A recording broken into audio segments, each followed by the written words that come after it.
Hello, my name is Tiana Webb Evans, and I'm the founder and creative director of Yard Concept. On behalf of Whitewall, I would like to welcome you to the 5th annual Lexus Art Series, Art and Innovation Talks by Whitewall with Design Miami.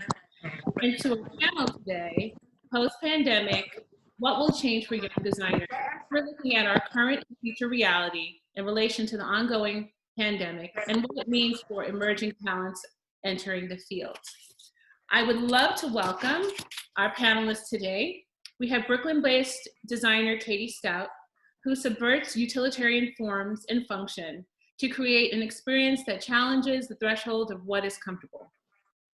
We have Jennifer Olshin, partner at contemporary art and design gallery, Friedman, Benda.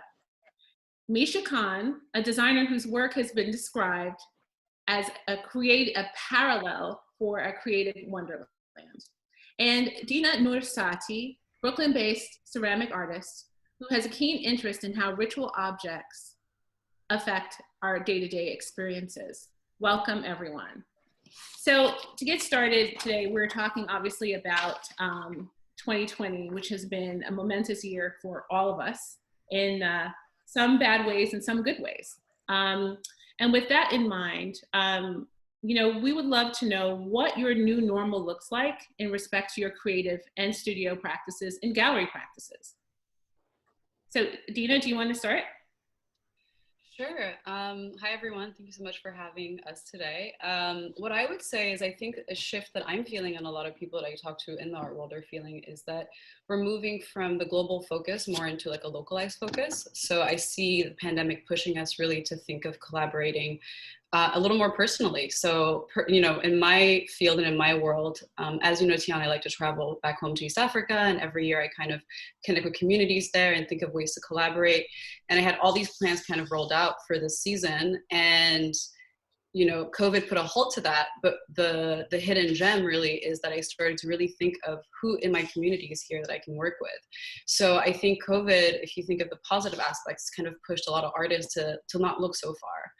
And for me personally, my day-to-day, I actually am working with less people and working with myself a lot more. So I'm able to have that like really special flow that I think you sometimes lose when you're continuously collaborating with people on a day-to-day basis. So that's kind of the general shift that I'm finding for myself in my community in Brooklyn. Fantastic. Thinking about Brooklyn, Katie, I know that you have a rather large studio and you're very sort of committed to your team and working with your team. How has that changed your new normal? Well, I just got a new studio. And as you said, I had been really committed to my studio assistants, and they like literally all moved away. So I'm starting with a new team, which is really exciting, but it's also a lot of work. And sort of going off what Dina said, I think, I had a lot of collaborations in the pipeline, and now I'm just here and focused on like what's in front of me, which in many ways has been really nice. And one of the things that did happen that I thought was super interesting during the height of the pandemic in New York, I didn't have anyone working for me. I'd sort of come to the studio alone, and the scale of my work just like really shrunk down, and I started making all of these vessels, just something that like I could do by myself. And I realized it was because like I was like obsessively making vessels. And I realized it was because I had never been like more aware of like my own vessel and like other people's vessels. So I think that answered the question. Yeah, absolutely. Jennifer, I know that, do you also have a studio practice, or are you running the gallery? I was just curious on how things have changed for you. Well, I'm primarily a gallerist and one of the partners at Friedman Benda, and very happy to be invited to this panel with artists and with you. It's a bit of a different perspective from where I'm sitting, but obviously intertwined with artists and designers on a daily basis. And for me, I think as a gallerist, there's really like there's two primary things that I sort of preside over or explore or kind of engage with on a daily basis. And one is obviously the designers themselves, and the other is the public, or the collectors or the general public. And then there's actually a third side of that, which is institutions, museums, other collections. So for me, all three of those things have, my relationship with all three of those areas has really evolved. With the artists themselves, I think that it's been amazing because I have been able to kind of offer feedback, have reactions, have a really seamless dialogue during this period, where without the usual interruptions, without the usual I'm getting into a cab or a plane or movement that we all, sort of, we're always running around. So, somebody shoots me a drawing, I'm able to respond immediately. Somebody has an idea, we're able to discuss it. That's sort of the beauty of working with artists and designers, is that, and kind of chasing and fleshing out these ideas during this period has been uninterrupted in a new way. And even, when I go and visit somebody, I in fact, Misha, who's now missing, but I went to visit Misha. We went with somebody to see the studio not that long ago. And at some point I said, let's go to lunch. And he kind of looked at me like, we're going to lunch? And I said, yeah, let's go to lunch. And then like 3 hours, we had this amazing conversation and got a lot accomplished in a way that is very unusual in what, nor in the previous period. The other thing is the way we engage with the public. I mean, that really had to shift, obviously. We're a public space. So, like all the other galleries out there, we've had to, pivot, so to speak, to online, to hybrid, to new ways of engaging the public. And we did so in all kinds of ways, including starting pretty much a talk show on design, which opened up the borders for us to new curators, to artists that didn't necessarily work within our roster. And it kind of has brought an opening up of boundaries, both in the material itself, but also obviously physical. Right, absolutely. And I'm going to come back to you on that for sure. Misha, do you want to comment on your new normal, how things changed for you? The first half of quarantine, I went back to Minnesota and, oh no, it's, okay, now it's not playing on my phone also. Okay, the first half of quarantine, I was back in Minnesota, in Duluth, where I grew up for about 6 months. And I've been exploring doing a lot of stuff in virtual reality before that, but it was very much like a thing I would do for an hour or two late at night after work.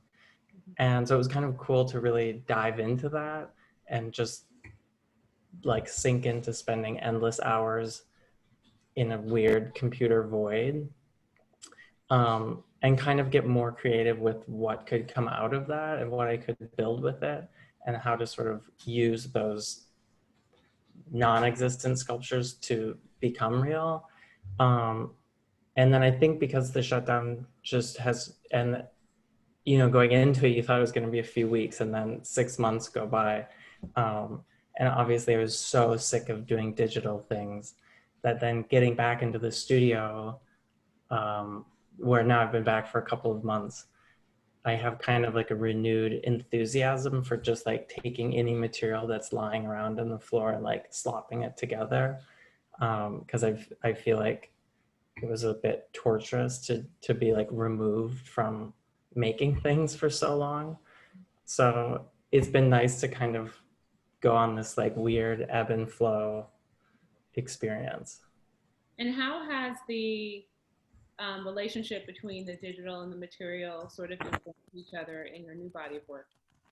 Well, I feel like I'm trying to see if there's a way to make the two worlds like merge with each other, because I think when you do something digitally, there's all these markers that go with it. So you know, like you can see that it's digital. And now going back into the studio and making things with your hand, you like kind of remember how making things with hands is really sloppy and like the computer is really tidy.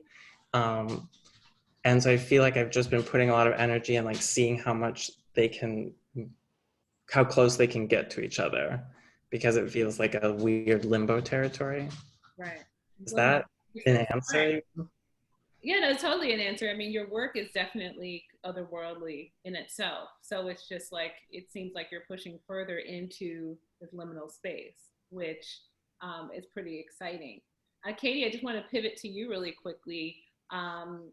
Just given what's been going on in terms of politically and otherwise, has that impacted your new body of work, the smaller works, the vessels? How does that vessel relate to some of the sort of feminist conversations, physical conversations you've been having?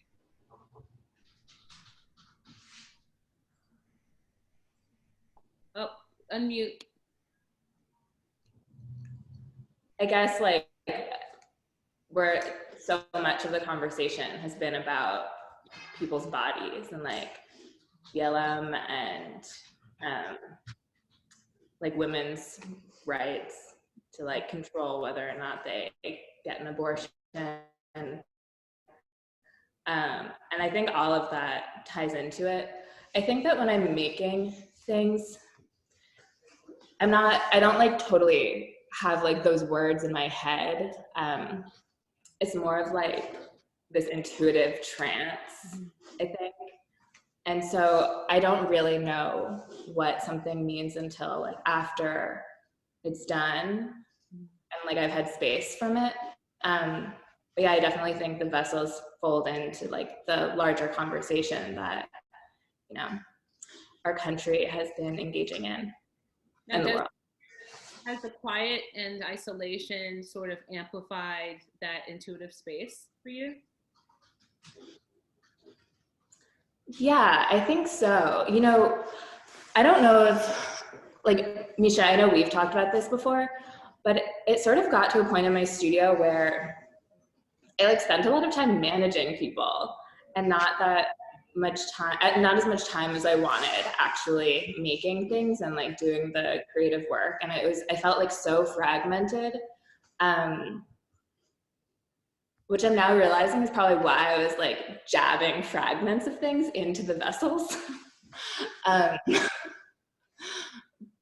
But it's been like really nice to have like that time because like Jennifer was saying, like there's so many interruptions typically, like we're getting on planes, you have to go somewhere, you have this meeting, and it's really hard to focus when you're like constantly juggling stuff. So if you have like 6 hours that you can like just really make something, I don't know, you get into the flow. Absolutely. And then Dina, you had mentioned finding community closer. You know, have you found unexpected sources of inspiration from those relationships that are closer to you? And how has that informed new works that are going forward? Yeah, you know, it's kind of that, and it's also the reverse in some sense, because as we've had conversations before about how ritual and community is very crucial in the way that I see my work. So it's really about connecting people to how objects are used as kind of a way to transcend as a community. So when you look at indigenous communities and how they use music and dance and objects that are ritualistic as a way to basically move a community through an experience, which is ritualistic. And usually, you know, around this fall, winter, I'm organizing a lot of gatherings with my friends who are world musicians in like Indian, Persian, Arabic, South American, African traditions. And these are really spaces where we can have the art kind of be in conversation and for people to experience objects and music together. And that hasn't been happening. So we've been kind of thinking about new ways to present this, you know, these types of artworks to a community. And we've been thinking about how we could do it digitally. And so what that's opened up is the potential for collaboration with artists that I would want to work with in the past, but couldn't just because of geography. So, you know, we have now the opportunity to work with people who are in Africa, or some of my friends who are in California, that would have been a little hard to kind of coordinate everyone to come to New York for one of these shows or events. And so we're finding this incredible, both local flourishing, but also like global flourishing that's not physical, but more virtual. Fantastic. Yeah. And I'm curious about how that jumps into, you know, Jennifer's experience in terms of the gallery and meeting new clients and sort of corresponding with clients, or even introducing artists to new clients. And how has that changed for you, Jennifer? I think that the crucial thing here is just that we, during this time, we've all just been challenged to sort of pioneer new networks. So whatever that means. In her case, it's more local potentially, and in other cases, it's at the moment, you know, to expand globally. And I think it just keeps going back to me, to this notion of forging these new networks, or networks that were there that we haven't explored already, you know, in very big ways. And you know, a lot of people say like, oh, is it difficult to do things at this time? And I think that it's obviously very challenging, but I think that what's going to come out from this time is going to last. You know, I think back, for example, to like Bauhaus, right? Bauhaus was started in 1919, right, by some great minds, who then, you know, subsequently went off and became ambassadors all over the world. At that moment, it was a trying moment politically, socially, and you know, it was a tragic moment in so many ways. Europe, and but in this area there were connections that were made that carried on. So in terms of you know, local versus global, we kind of have both going on. There's like no gravity right now.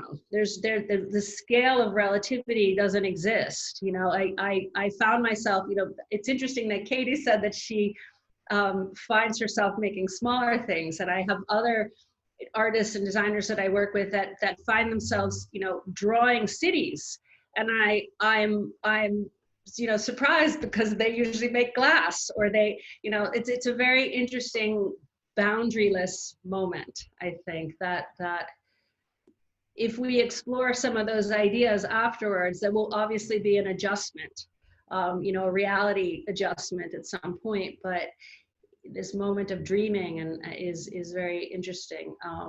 You know, as a major part of each of your practices, you know, there is this materiality, and how is that affected by, you know, sort of restrictions, like whether it's borders or access to salvage material? Has that affected your practices? You know, Katie, do you want to sort of respond to that?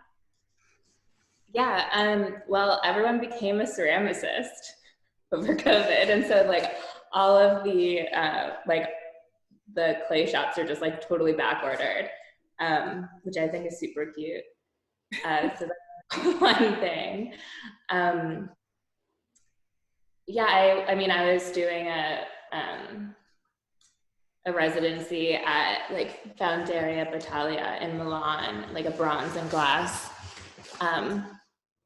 project, and I was making a bunch of huge pieces for our company, and like I can't do that right now, so that's been pushed back. I've also found, Misha, I don't know if you found this to be the case, but a lot of foundries are also really backed up, just because they don't have, like in the States are backed up, because they don't have people working, like as many people working there. And also I think a lot of artists have had time to like really explore things, so they're just like casting a bunch of stuff. One of them finally emailed me back today after literally I called every single day, and I was like, they're screening my calls. I was like, but I'm a good customer, why won't they, you know, at least answer? And then finally, yeah, but definitely, like, I feel like everyone's supply chain is destroyed. So it's really inhibit things. How are you innovating around that restriction? Well, I don't know. I just use other materials. There's so many things that can be done, or like making little models or drawing or planning things like in the interim between when like I get the material and when I get my kiln set up, so that it can just like go. Another cute thing that happened was like Misha and I were both getting paper clay and from the same source. And we like were basically fighting over like the last 8 boxes. But yeah, I don't know, there are like an infinite amount of materials, and I feel like we're all creative, so like there's always a solution. Right. And then Dina, what about you? I know that hopefully all of the materials you need, you have access to. As we have a project together. So I'm like, yes, I hope you are able to do all the things you normally do. Absolutely. Well, I think, as Katie was saying, like being in the ceramics field, I was lucky enough that everything that I needed was available, but a lot of people, in this building who make ceramics needed new kilns, and they were like back ordered 6 months to 9 months. And so that definitely happened. But for me, somehow just the materials that I'm using at the moment, and it being myself and things being pretty, small scale, it's been fine. But also, my trip to Ethiopia last year made me realize that I really didn't need much. And like, we have such an incredible access as artists being in the US that we can really access any material that we want. And, I have cousins in Sudan who are artists, and then you just see like the paints that they have, and it's just so basic because there were sanctions until a few months ago on anything from the US and Europe. And so you can just see that people are able to create a lot not using very much. And so that's also been something deep. I think like being an artist here, being like, oh, wow, okay, I can't get access to that. Like that's a new reality. Like that's a practice of gratitude that I have now. It's like, wow, I really can just go online and like pick up a phone and get any material I want. But how can I get creative and use the materials that I have, or change something in the studio to do that thing that I needed to do? Like nothing that needs to be that specialized if you can get around it. Yeah, absolutely. Yeah. And Misha, what are your thoughts? I feel like one thing that I happened or sort of came out of this was that before, I feel like I was working more and more to this place where it felt like an important part of a project to go out and find a new material or like a raw material or a new process to do something with, and that felt really important to making something like count for myself.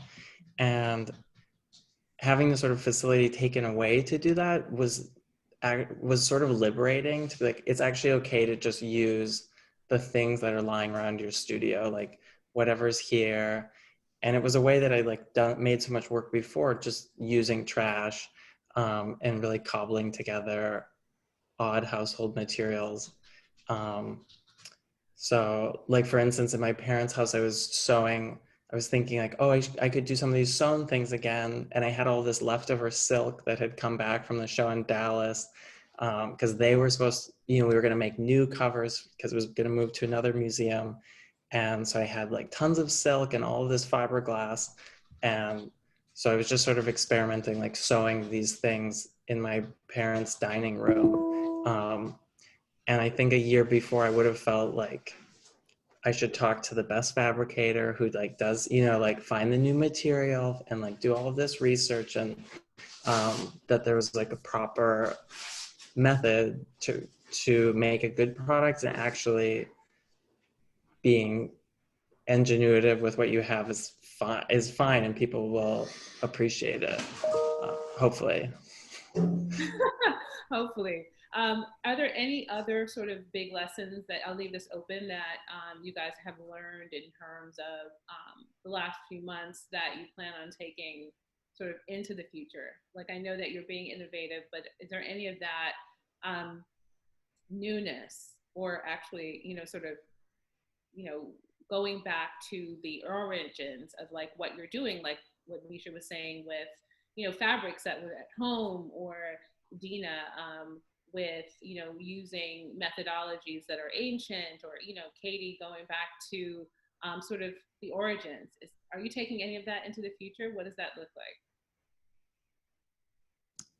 Can I start? Yes, please. Just because I feel like, I guess I keep thinking about how similar this moment in certain ways feels like, I think when we started school, or Dina, I guess I don't know your age, but when Katie and I started school, it was like right after 2008, and it felt sort of similar in some ways. Like there was this impulse towards regression and thinking about like materials and palettes as like reverting back to something. And I feel like what's really nice about this moment is everyone feels so truly psychotic that the only way is the future. Like people, like I feel like for commissions that are coming in, I can propose something that makes no sense, and it's so like far out there and disjointed. And a year ago, people would have been like, what is this? Like, no, this doesn't make any sense. What is this? And now I think everyone's lost their mind in such an intense way that they're like, society is now lucid enough for the future. So that's how I feel. I love that. I mean, I feel that way too. It's just like everyone is running down the street in their skivvies, like living their truth, right? I would hope so. I mean, if this is not going to loosen you up, what will? Yeah, nothing. Right. Dina, talk to me about the future. What is that looking like, and how's this moment? I really resonate with what Misha said. I think also there's just been this like veil that's been lifted, you know, whether it's like people getting their reality knocked out of them, or like just getting the veil of the truth, like I guess just the lies being kind of taken down, and there's this realness that's happening. And I think the conversations and the depths of conversations that are possible are really different. I think for a long time, you know, talking about the source of my inspiration was very hard, because I don't really think people would be listening. Like there would be definitely, you know, other fellow African and African American artists would really understand the themes in my work and what I'm talking about. But there's a lot of people outside of that who just, it's like you're talking to them, but they're not really like retaining any of the information that you're giving them.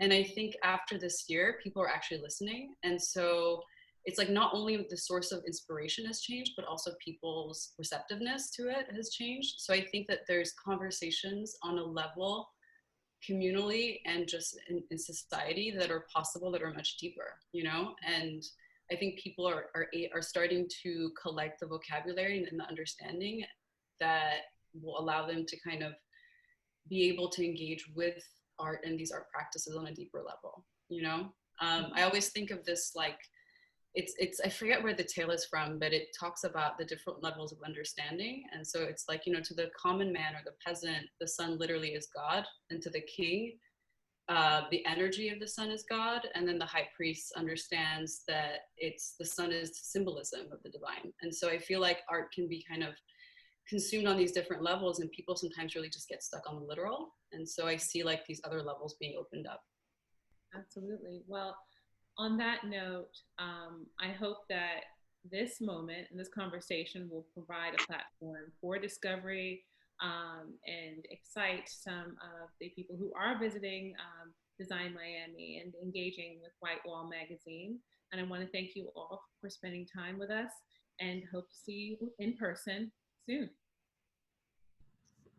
Thank you. As well. Thanks for having us. Thank you. Oh, we can't hear you, Thank you Katie. for joining. Thank you for joining today. Thank you for having us, Katie. Thanks for putting